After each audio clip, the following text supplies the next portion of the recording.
The wind carried a bitter chill across the Texas plains, rustling the dry grass in ghostly whispers.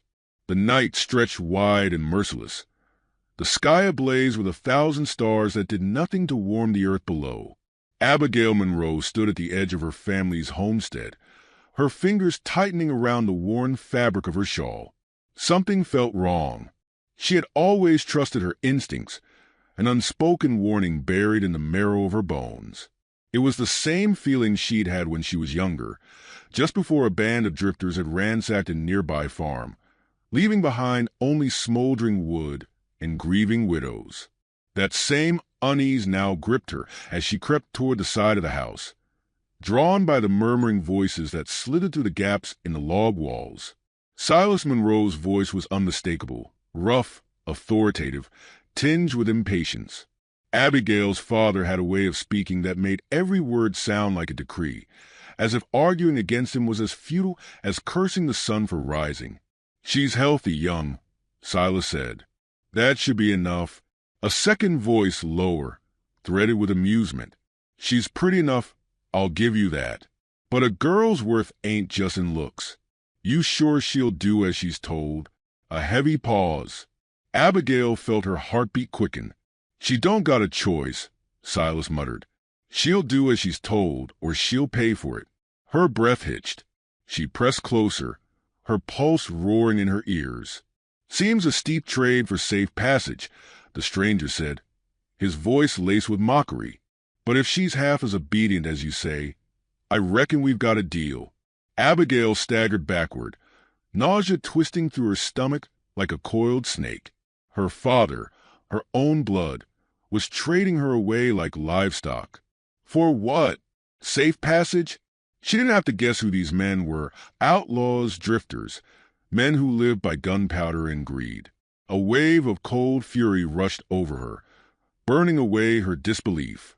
She had spent her life enduring her father's cruelty, his heavy hand, his sharp words that sliced deeper than any blade. But this was beyond anything she had imagined. She turned sharply, her boots crunching against the dry earth as she moved toward the stable. If she was quick, if she could saddle a horse before anyone noticed. A hand snatched her wrist, jerking her back so hard her breath left her in a rush. Silas loomed over her, his fingers digging into her skin like iron shackles. "You listen to me, girl," he hissed. "You think you can run? Where would you go? The Comanche own the land past the river, and even if they don't gut you on sight, the wilderness will." Abigail struggled against his grip, her nails clawing at his arm. "I'd rather take my chances than be sold like a broodmare." Silas' expression darkened. He struck her hard across the face, the force of it snapping her head to the side. Stars burst behind her eyes, and she staggered, tasting blood. "You will do as I say," he growled, "or I'll make sure those men don't care what condition you're in when they take you." A distant howl rose from the plains. Coyotes, perhaps, or something else. Silas released her, shoving her back toward the cabin. "Get inside," he ordered, "and don't do anything stupid." Tears stung her eyes, but she refused to let them fall. She would not break. Not for him. Not for anyone. The night dragged on, thick with suffocating silence. Abigail lay on her cot, her mind racing. Escape was impossible now. Her father had men watching the property. But tomorrow, when the outlaws came to claim her, she would fight. She would rather die than let them take her. The sound of hooves shattered the quiet. Not one horse. Many. She bolted upright, her heart hammering against her ribs. The air shifted, thick with something unseen but undeniable. Then came the first scream, a raw, gurgling sound that was cut short too soon. Gunfire followed. Chaos exploded outside, the sharp cracks of rifles mixing with the guttural war cries of men who were neither outlaws nor settlers. The Comanche had come. The door to the cabin burst open, and her father stormed inside, his face pale, his rifle clenched in his fists. "Get down!" he barked. Abigail didn't move. She could hear the horses, the rush of footsteps, the clash of steel on steel. The outlaws were screaming now. Men who killed without hesitation were suddenly the prey. And then, in the flickering lantern light, a figure filled the doorway. The man who stepped inside was not an outlaw, nor one of the settlers she had known all her life. He was something else entirely. Tall, broad-shouldered, his long black hair framing a face that was both fearsome and unreadable.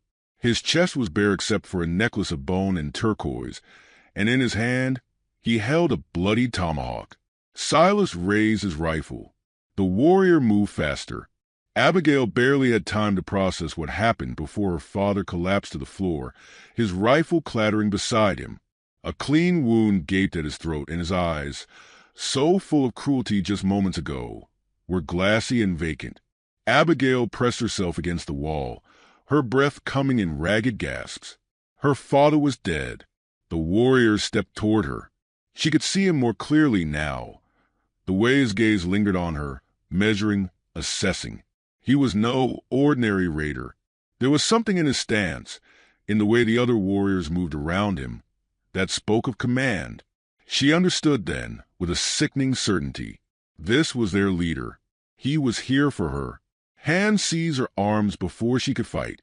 She lashed out, kicking, biting, thrashing against them, but they were stronger. More hands joined in, binding her wrists, dragging her outside into the firelit night. The settlement was gone. Flames devoured the wooden structures, licking hungrily at the night sky. Bodies lay scattered across the ground, some belonging to the outlaws, some to her neighbors. Blood soaked the earth. A horse was brought forward, its coat gleaming in the firelight. Abigail struggled harder, but it was useless. They lifted her onto the saddle, binding her hands to the saddle horn. She met the warrior's gaze once more. His face remained impassive, unreadable, but there was no cruelty in his expression. A command was given in Comanche, and the horses turned.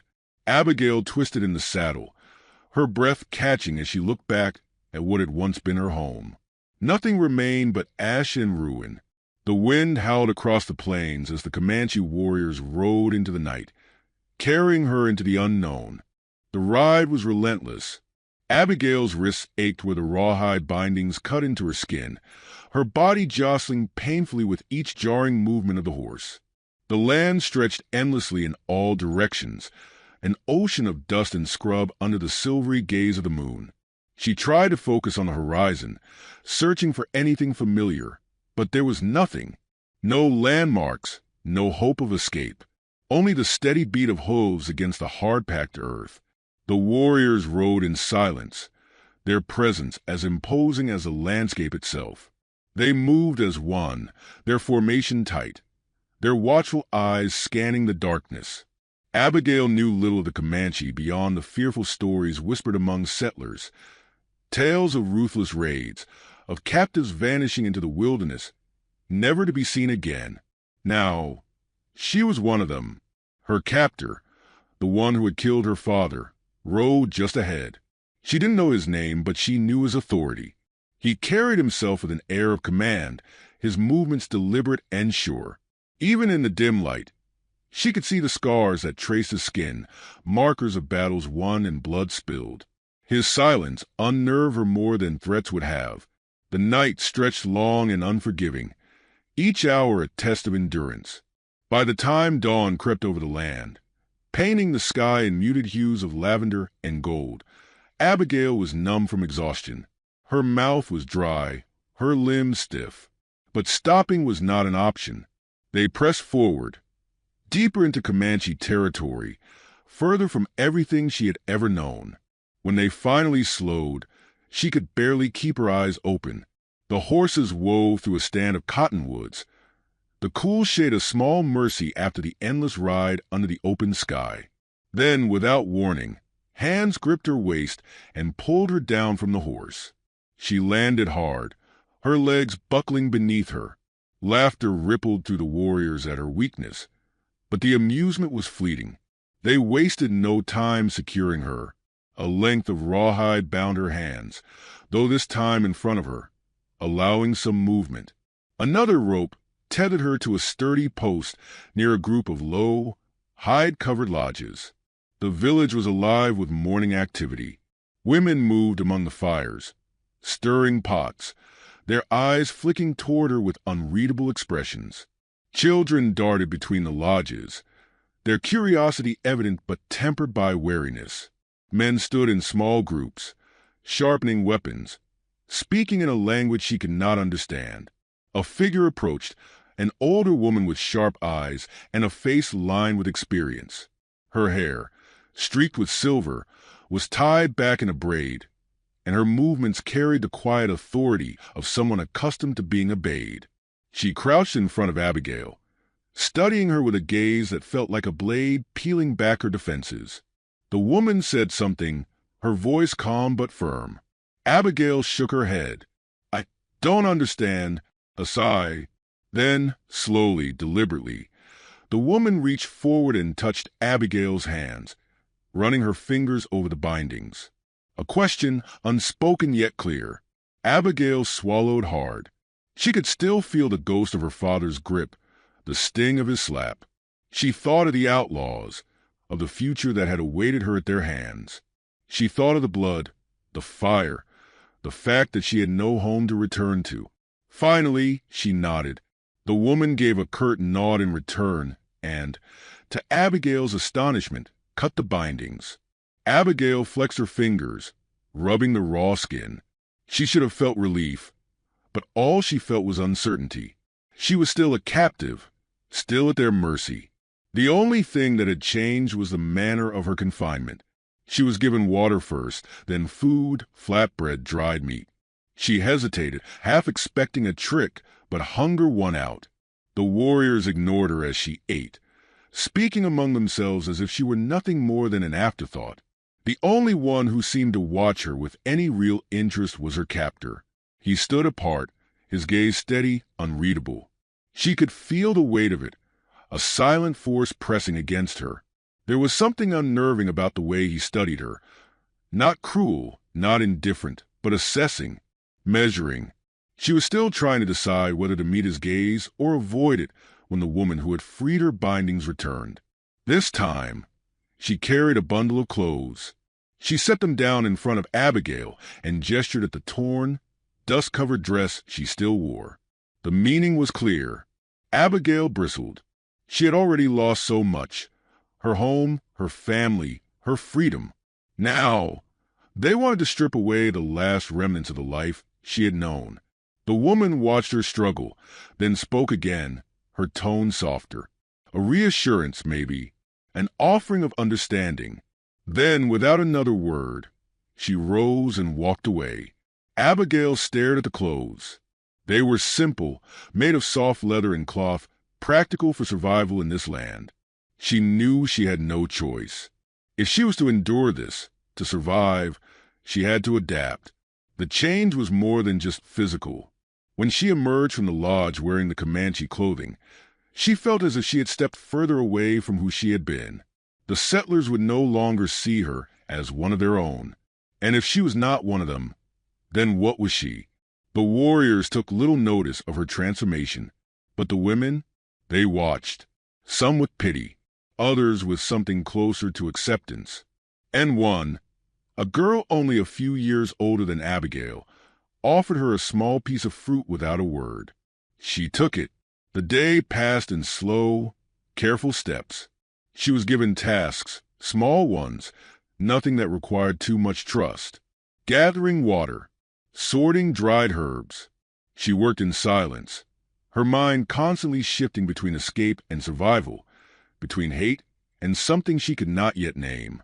As the sun began to dip below the horizon, she heard her name. She turned to find him standing there, her captor, the chief. For a long moment, neither of them spoke. He studied her as he always did, and she forced herself to meet his gaze this time. Then, he said a single word. It took her a moment to realize it was a name. Tahu. Her breath caught. He was giving her something she had not expected, a name to call him by. Her throat was dry, her voice barely more than a whisper. But she spoke. Abigail. A flicker of something passed through his eyes. Not amusement, Not cruelty, just acknowledgement. Then, without another word, he turned and walked away. She watched him go, confusion knotting in her chest. The ground beneath her feet still felt foreign. The people around her still spoke a language she could not understand. But for the first time since she had been taken, something shifted. She was not invisible. She was not forgotten. She was something else now. And that terrified her more than anything. The fire crackled softly in the center of the Comanche encampment, casting flickering shadows across the assembled warriors. Abigail sat near the edge of the gathering, her hands resting on her knees, her mind restless as she listened to the low murmur of voices in a language she was beginning to understand, though not yet speak. It had been weeks since her capture, yet she no longer felt like a prisoner. She worked alongside the women now, weaving, grinding maize, tending to the horses. She had learned to move through the camp without drawing fearful glances, to drink in the quiet, watchful way of the Comanche instead of resisting it. But trust was a slow thing, fragile as a strand of thread, easily snapped. Tahu sat across the fire, his sharp eyes scanning the warriors who spoke to him in hushed tones. He had been watching her, as he always did, not with cruelty, but with an unreadable intensity. She had come to understand that he was not a man who spoke needlessly. His silence was not a dismissal, but a study, an assessment. When the murmuring stopped, a ripple of tension moved through the gathering. The air thickened with something unspoken, but understood by all. Koda, a warrior she had come to recognize as Tahu's closest ally, stood and spoke in clipped, serious tones. She heard a name she did recognize. James Calloway. A knot tightened in her stomach. She knew that name well. He had ridden with her father more than once, his voice thick with whiskey, his hands quick to strike when a woman displeased him. He had been one of the outlaws meant to claim her, and now he was coming to finish what had been interrupted. Tahu stood, speaking to the warriors in a measured tone. She caught only fragments. Calloway had men. They were coming. Her breath hitched, a strange mixture of fear and rage swelling in her chest. They were coming for her, but not just her. They would burn the village, kill the people who had taken her in, the ones who had spared her life when they could have left her to die alongside her father. She turned her gaze to Tahu. He was watching her again, but this time there was something different in his eyes, expectation, a challenge, a choice. She understood then. This was her test. A Comanche woman had no place in battle, but she was not truly Comanche, and she was no longer the girl who had been dragged from her home, who had been tied to a horse and taken under the cover of darkness. She pushed herself to her feet. "I know them," she said, her voice steadier than she expected. "I know how they think." Silence settled over the warriors. Tahu did not speak immediately, but his gaze never left hers. Then, slowly, he nodded. That night, she sat with Koda and another warrior, marking lines in the dirt, drawing the paths Calloway's men would take. She spoke of their habits, their weaknesses, how they would wait until the deepest part of the night, how they would circle the village before striking. She had seen them do it before. When the warriors moved, she moved with them. Tahu led them into the darkness, their figures mere shadows against the endless stretch of land. Abigail's heart pounded, but she forced herself to steady her breath, to move as they moved, silent, watchful. The hours stretched thin. Then at last they came. The outlaws moved as she had predicted, their figures barely visible in the dim moonlight. They believed themselves unseen, creeping toward the sleeping village with knives drawn, rifles ready. But they were wrong. The first strike was swift and merciless. A Comanche warrior leapt from the darkness, his blade flashing as he slit the throat of the nearest man before he could scream. The others rushed forward, their war cries breaking the silence like thunder. Abigail didn't hesitate. She had no blade, no rifle, but she had a purpose. She moved among the chaos, grabbing a fallen pistol, its weight unfamiliar but necessary in her hands. She saw him then, Calloway. He stood near the edge of the skirmish, his expression contorted in fury as he fired wildly into the fight. He hadn't expected this. He had thought them easy prey. She raised the gun, her fingers trembling. He turned, and his eyes locked onto hers. Recognition flickered, followed by something cruel. Well, he sneered. Still breathing, are you? Guess I'll have to fix that. He moved toward her. She fired. The shot was wild, missing by inches. His laughter was cut short as he lunged, grabbing for her wrist. She fought, struggling against his strength, his breath hot against her face as he slammed her back against a rock.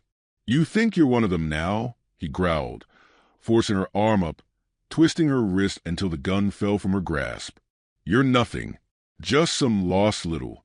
A blade sliced through his side. Calloway's eyes widened, his body jerking as he staggered back. Blood soaked his shirt. Behind him, Tahu stood, his expression impassive as he pulled the knife free. Calloway collapsed, gasping, clawing at the earth. Tahu looked at her then. He didn't speak, but he didn't need to. The fight was over. By the time the last outlaw had fallen, the first light of dawn stretched across the land. Abigail stood in the quiet aftermath, her chest rising and falling in sharp breaths. She looked down at Calloway's body, at the man who had once thought he could own her, control her. She turned away. The warriors gathered the fallen, their own and their enemies, moving with the solemn efficiency of those who understood the weight of such things. Tahu stood at the center of it all, issuing orders with calm precision. She approached him. For the first time, she saw something in his expression she hadn't before: pride. Not in victory, in her. You fought, he said. It was not a question. She nodded. You stayed? She swallowed. Yes. Tahu studied her for a long moment, then reached up, pulling the bone necklace from around his neck. He held it out to her, a gesture, an offering, a choice. She stared at him. She could leave. She could run, disappear into the wilderness, try to find a life elsewhere. But where would she go? She was not the girl who had lived in that homestead. She was not the girl her father had tried to sell. She reached out and took the necklace. Tahu nodded, then turned away, walking back toward the village. Abigail remained where she was for a moment longer, staring at the horizon. She was free now, and for the first time, she knew exactly where she belonged.